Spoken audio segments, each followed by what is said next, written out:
Right now, we're going to actually go to a feature that we did. The Redskins provided toys for a lot of elementary school children over at FedEx Field. Sounds good.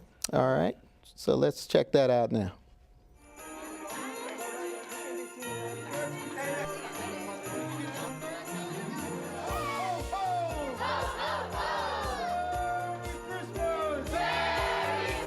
It's a great day to be here with the kids.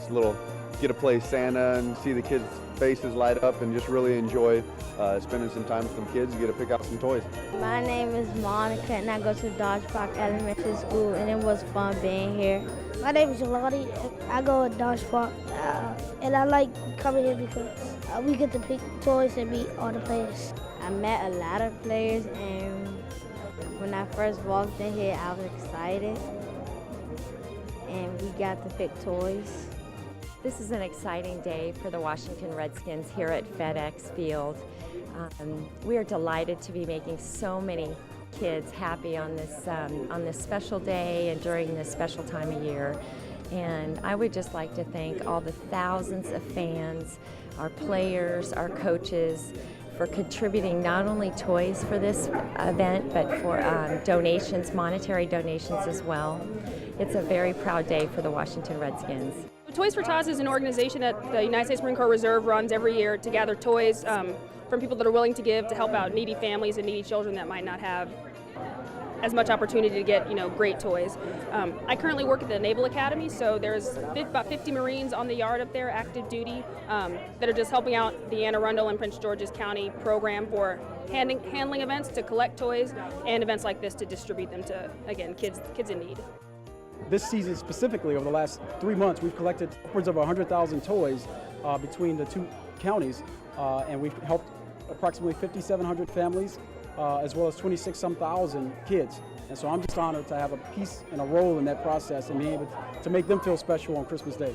And hopefully, we can become role models for them, which is one of the things I'm proud that we're here in our uniform representing, just like the players are here in their uniform representing their organization. Merry Christmas, thank you. The kids are having a great time. They get to meet the players, and then there's fantastic toys here for all ages, from babies on up to teenagers. I haven't seen anybody leave looking sad, so I think that is a good sign. This is a lot of fun. I'm not gonna lie. I know that these kids come here, the faces light up. They have a lot of fun. They're gonna make a special day out of it. Great feeling. I mean, just being able to see the kids, see their presents before they actually get it, and they got the option to pick out what they want and what they're gonna do with it. I mean, it feels great. It's a good feeling. They're picking out toys. Oh, I want that toy, and you let them know that you can have that toy. And it's they're happy. They're surprised. Like, oh yeah, really? I can have that. These kids, they're running in. Their faces are just lit up. They're hugging everyone. Santa's here.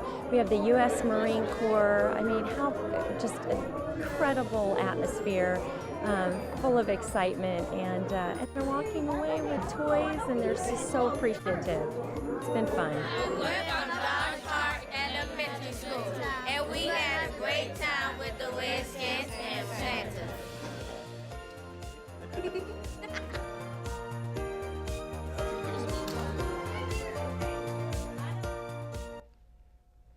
All right, Redskins awesome. And the Marine Corps with the Toys for Tots.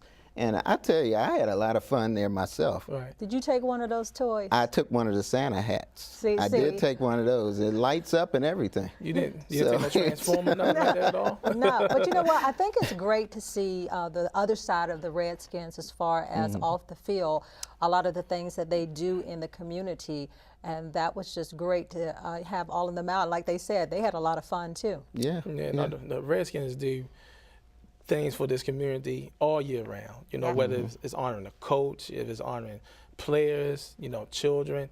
With breast cancer, the Redskins are very active in the community. That's why they still, despite what goes on in the field, that's why they still one of the top franchises. They're a winner in the community. Right, yeah, exactly. Right. But the best thing about the Kids for Tots is more than just toys. Yeah. No telling what child there was inspired for that day that, would want to have a dream. They probably didn't have a dream, but they probably went there, saw these players and say, okay, I want to be an NFL player or work with the organization. No telling what kind of dreams they created that day.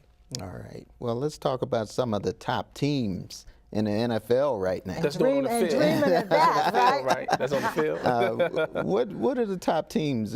If you had to pick 3 or 4 top teams right now going into the playoffs, it could be AFC or NFC. Who would you pick?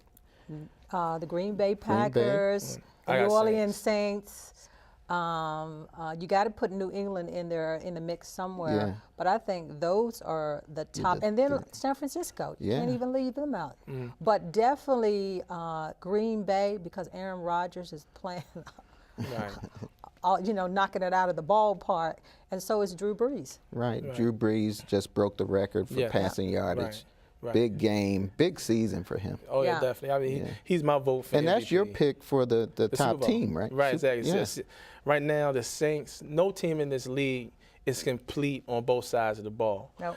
If you want to be dynamic on one side of the ball and okay on another side, that's fine. That's enough to win.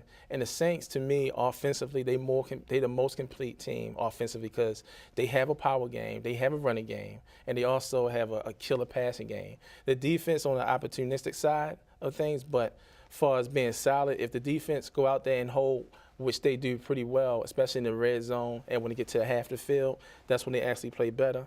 But when you get this team out there offensively, this team can be very scary. I really don't have confidence with the Ravens. If they have to go on a roll, and Ben Roethlisberger with the Steelers, if he was healthy, I would automatically come out and say, they represent the AFC. But I love Tom Brady. Yeah, gotta pick the Patriots. Yeah, but you know what? I still cannot, count Green Bay out because Aaron Rodgers proved in last week that he could take that team on his shoulders and carry them. He's probably, between him and Drew, it's a toss-up. Yeah, it is. If anything, honestly, it should be a co-MVP because, Aaron Rodgers, for a player that's, that pretty much, looked upon as, well, first of all, he had to go through a lot in the media to be accepted as one of the best quarterbacks in this league. And to see that what he did last year, what he accomplished last year, it was no hangover. He picked up where he left off, where they started from in the playoffs. And he's been hot all season long. So what him and the Packers are doing, they deserve being where they at the number 1 seed there. Even without Jennings in there. Right, exactly. They lost that one game that they needed to lose, and now they got refocused. Exactly, and then the O-line situation, with their players getting hurt, they adjusted. Yeah. And you saw what they did to Chicago Bears last Sunday. And this team is definitely a record. You create a record. Who's going to win, Dallas or Giants? I had the Giants. We got about 20 seconds. Who I got Dallas winning that one this time. Dallas? I have Giants. I can't count on Eli. All right. I'm going to take the Giants only because I want the Giants. Only because I want them. I just don't want Dallas to win. I want them to win, but I think that Tony Romo and Dallas will get the Giants this time. But it should be a good game. It should be a good game. All right. Well, always great insight from you guys, as always. Donna Hopkins and Barry Barnes. And we'd also like to thank Larry Brown for calling in, who should be a Hall of Famer, right? Should be and should have been a long time that ago. magic number. We're going to get him in there. We're going to get him in there. 7 years, that magic number. All right, we'll be back next week to discuss the Redskins season and the upcoming NFL playoffs and more. So for all of us at the Sideline Report, I'm Marvin Jackson. Have a wonderful new year, and we'll see you next time.